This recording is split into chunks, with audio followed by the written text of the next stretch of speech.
Immersion media, next generation training and instructional media.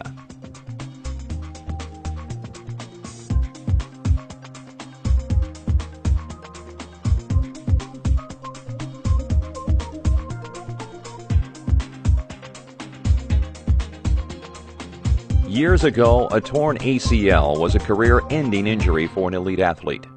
With advances in technology, surgical procedures, and rehabilitation, however, an elite athlete now has an excellent chance of returning to high-quality sports participation.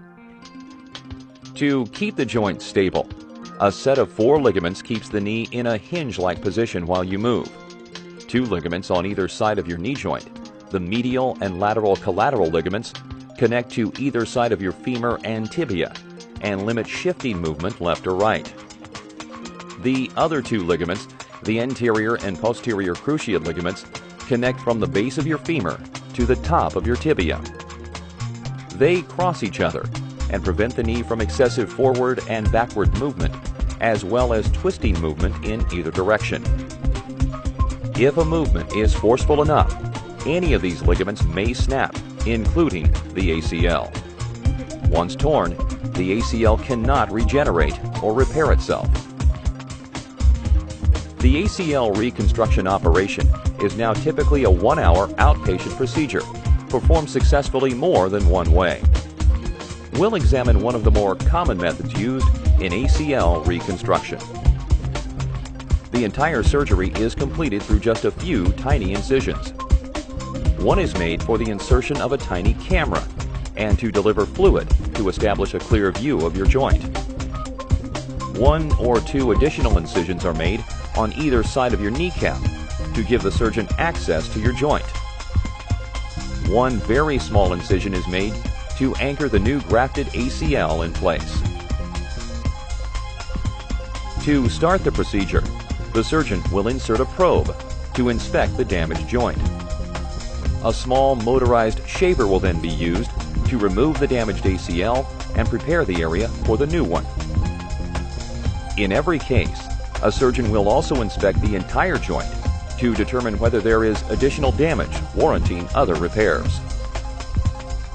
Then, the surgeon will use a device called a retro-flip cutter to create a tunnel through the femur and into the knee joint.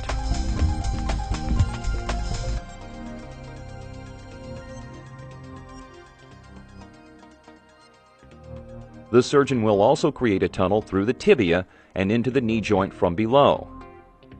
These 2 tunnels become the source of the anchor points for the ACL graft. In most cases, the surgeon will harvest a portion of your own hamstring tendon to use as the graft. Using your own tissue reduces the likelihood of your ACL rupturing again, and is a reason some surgeons decide not to use a tendon harvested from a cadaver. A surgeon will harvest more hamstring than needed to avoid the challenge of not harvesting enough. To the patient's benefit, hamstring tendons consistently regenerate over time as well. Your surgeon will prepare the harvested hamstring and pull it through the upper hole and into the lower hole just taut enough to mimic your original ACL. A small grappling hook will anchor the upper end of the graft, and a screw will stabilize the lower end. The screw is usually bioabsorbable, meaning your body will incorporate it into the bone over time. The graft from your hamstring tendon will act as a scaffold upon which a new ACL will grow. Over time, the hamstring graft undergoes changes and is strengthened, leaving a strong, viable ACL.